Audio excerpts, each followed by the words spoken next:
Hello guys, welcome back to my YouTube channel. আৰু আজি আপোনালোকক লৈ যাব বিচাৰিছো বিশ্বনাথ চাৰিআলি স্থিত নাগশংকৰ দেৱালয়লৈ বুলি।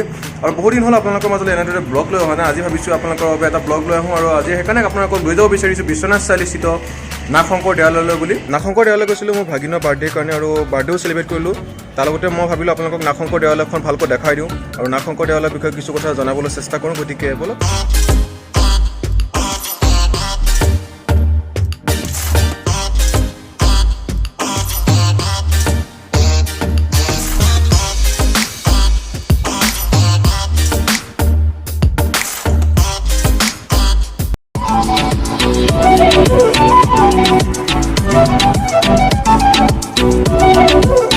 বহু প্ৰতীক্ষাৰ অন্তত আমি আহি পালোঁ নাগশংকৰ দেৱালয়। আপুনি দেখিছে ইয়াৰ নাগশংকৰ দেৱালয়ৰ ভিতৰৰ সন্মুখত আমি ৰখিছোঁ।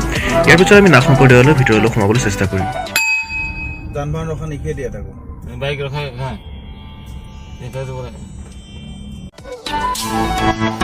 এয়া হৈছে নাগশংকৰ দেৱালয়ৰ মূল পাৰ্কিং জোন। আপোনালোকে যেতিয়া নাগশংকৰ দেৱালয়লৈ বুলি আহিব তেতিয়া আপোনালোকে কাৰ বা বাইক যি লৈ আহে আপোনালোকে এই স্থানতে থ'ব পাৰিব।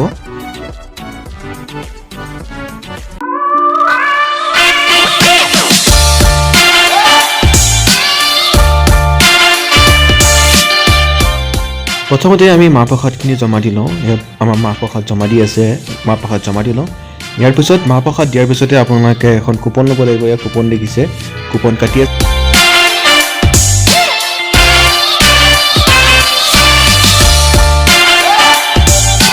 নাগশংকৰ দেৱালয় এয়া মুখ্য খাদ্য গ্ৰহণ কৰা স্থান আৰু এই স্থানতে মাহ প্ৰসাদৰ পৰা আদি কৰি খিচিৰি আদি ইয়াতে গ্ৰহণ কৰা হয়।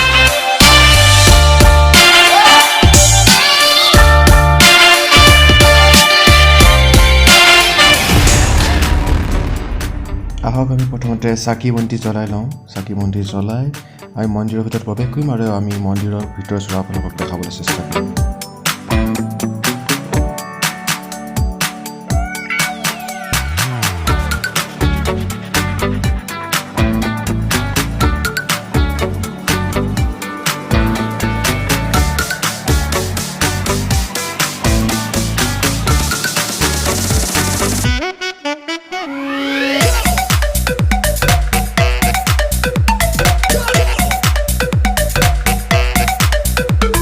এয়া হৈছে নাগশংকৰৰ মূল মন্দিৰ বা দেৱালয় যি কয়। ইয়াৰ ভিতৰত আমি সোমাবলৈ চেষ্টা কৰিছো। আপোনালোকক লৈ গৈছো বলক আমাৰ লগতে এই মন্দিৰৰ ভিতৰ চোৱা আপোনালোকে দৰ্শন কৰিব।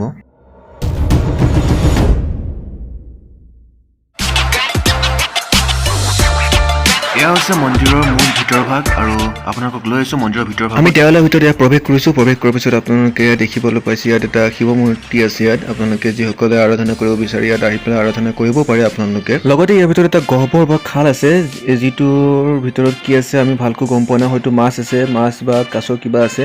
এইটো কি কাৰণে ইয়াত খন্দা হৈছে বা কি কাৰণে আছে এই বিষয়ে সবিশেষ মই জানিব পৰা হোৱা নাই। যদি কোনোবাই জানে তেতিয়াহ'লে কমেণ্ট বক্সত কমেণ্ট কৰি জনাবচোন।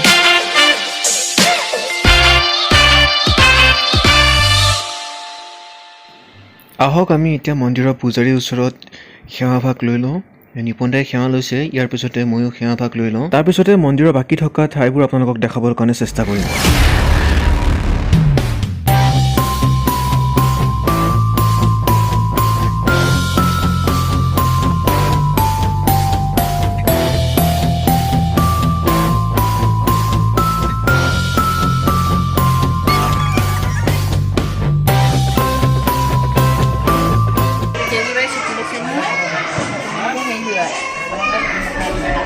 Jadi bang, tadi dia.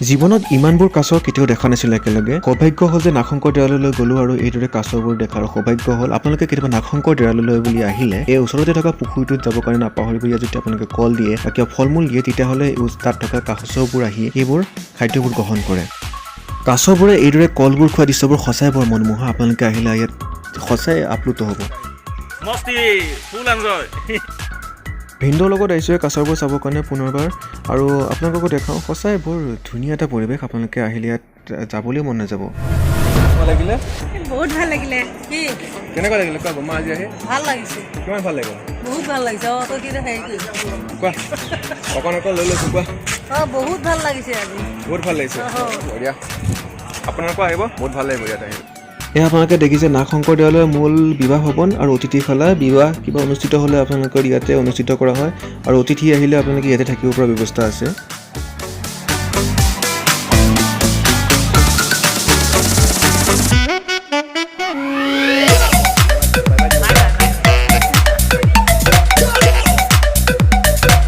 যাবলৈ নাগশংকৰৰ পৰা এতিয়া গাড়ী বহিছোঁ যাওঁ এতিয়া আৰু